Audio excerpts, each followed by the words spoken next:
Salam. Ananın sevgisi Qanq çayının o təmiz axını kimidir ki, heç bir şərt olmadan sadəcə axmaqda davam edir. Xatirələrin pərdə arxasından bugün biz belə bir dastan gətirmişik ki, orada üməni hissi yox olur və yalnız fədakar sevgi qalır. Gəlin, Qanqın bu müqəddəs mənzərələri ilə birlikdə mən sizə tanınmış yazısı Rajesh Chandrani Madanlal Jain cənablarının qələmindən doğan təsirli bir hekayəni danışım. Mənim anam. Mənim anam məni nə qədər çox sevir. Tarix 19 dekabr 2019, anam hələ bu dünyada olanda. Hər şeyi lap əvvəldən başlamaq düzgün olar. Mən uşaqlıqdan yetkinliyə doğru addımlayanda evimizi dolu və firavan gördüm. O böyük ailənin içində mənim üçün anama yaxınlıq və onun nəvazişi hər şeydən əziz idi. Evdə qardaş-bacılar da var idi və anam uşaqların, ailənin, cəmiyyətin və dini vəzifələrin məsuliyyətini müəyyən bir tarazlıqla yerinə yetirməli olurdu. Bütün bunların arasında onun özü üçün çox az vaxtı qalırdı. Mən biraz böyüyəndə hiss etdim ki, o digər insanlarla müqayisədə daha sadə və sakit təbiətli idi. Mən onu heç vaxt qəzəbli və ya narazı görmədim. Bəlkə də o dövrdə bu, hər bir ananın və evdar qadının təbii xüsusiyyəti idi.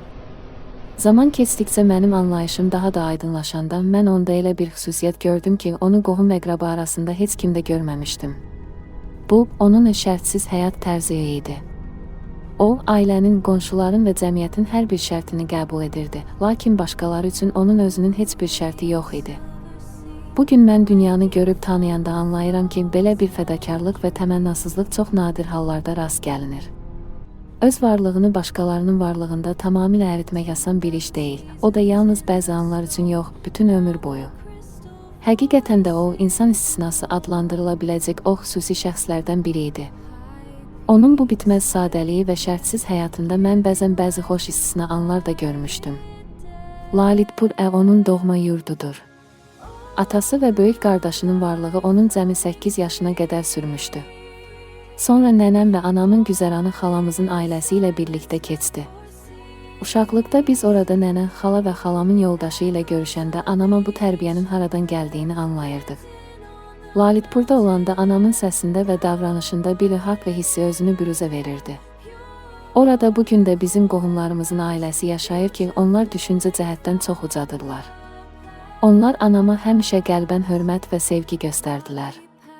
Anamın həyatında özü üçün olan o kiçik arzuların Lalitpurun o küçələrində yerinə yetdiyini görmək məni sevindirirdi. Mən yenidən öz və anam haqqında söhbətə qayıdıram. Dini tərbiyə ilə böyüdüyü üçün anamın biz 4 qardaş bacıdan gözləntisi o idi ki, biz məktəbə gedib dini anlayaq və dərsləri əzbərləyək. Mənim qardaş bacılarım bu sınaqdan uğurla keçdilər, lakin mənim oxumağa marağım az idi. Sonradan mən mühəndislik təhsili və iş səbəbindən evdən kənarda qaldım. Beləliklə, dini işlərdə mən lap əvvəldən necə geri qaldımsa, mənim o geriliyim və ömür boyu eləcə də qaldı. 5 il əvvəl atamızın vəfatından sonra anam durmadan zəiflədi. O, son 2 ildir ki, oynaq ağrıları səbəbindən yataqdadır. Kiçik qardaşımın ailəsi ona layiqincə qulluq edir. Onun bədəni indi cəmi 25-30 kilodan artıq deyil, lakin bu çətin vəziyyətdə belə onun fitri xüsusiyyətləri sarsılmazdır. O, indi yalnız bir vaxt yemək yeyir və bütün diqqətini moksha yoluna yönəldir. Fiziki zəifliyə baxmayaraq, o, zehni olaraq tamamilə aktivdir və ömür boyu oxuduğu bütün dərslər bugün də onun yadındadır. Onun dünyası indi bir otağa sığmışdır, lakin orada da onun heç bir şərti yoxdur. İndi dünyəvi işlər ona mənasız görünür, onun belə söhbətlərə marağı qalmayıb. O, tez-tez bir cümləni təkrar edir, hər kəsdən üzr istəyirəm, hər kəsi bağışlayıram. Yəni, kimdən ona bir çətinlik olubsa, onlardan üzr istəyir və kim ona acı veribsə, onları asanlıqla bağışlayır. Mənim böyük bacım Kiran bu həqiqəti dərk edib. O, hər gün telefonla anama dini mətnlər oxuyur. Anam onların hamısını xatırlayır, lakin yenə də böyük maraqla dinləyir. Dediyim kimi, dini baxımdan mən onun geri qalmış oğluyam. Uzaqda olduğum üçün mən onun üçün birbaşa xüsusi bir şey edə bilmirəm. Təxminən 2 ay əvvəl ağlıma gəldi ki, əgər mən də ona dini dərslər oxusam, onun sevinci artar. O vaxtdan bəri hər istirahət günü mən 1 saat telefonla ona dini mətnlər oxuyuram. Son 2 həftədir ki, o məndən Bhaktamar Stotranı eşitmək istədiyini deyir. Bu Stotranın 48 sanskrit şeirinin düzgün tələffüzü mənim üçün böyük bir sınaqdır. Onun yadındadır, lakin məndən eşitmək ona sonsuz hüzur verir. Həftədə bir dəfə 1 saat belə etmək kimsəyə elə gələ bilər ki, mənim anam məndən nə qədər az şey istəyir. Lakin həqiqətdə bunu o bilir, ya da mən bilirəm ki, o məndən nə qədər böyük bir şey gözləyir. Həqiqət budur ki, mənim anam məndən ruhumun qurtuluşu üçün mokşa yolunda getməyimi gözləyir. Onun həyatında qəribə bir ahəng görünür. Dünyəvi baxımdan onun həyatı bu misranı təsdiq edir. Özün üçün yaşadınsa nə yaşadın? Sən yaşa, ey könül, dünya üçün. Lakin bununla yanaşı, onun daxilində öz ruhunun xeyri üçün böyük bir duyğu da mövcud idi. O, bizə və sonradan mənim hər iki qızıma da uşaqlıqdan gözəl əxlaq dərsi verdi. Onun sayəsində hər iki gəlinin də şəxsiyyəti formalaşdı.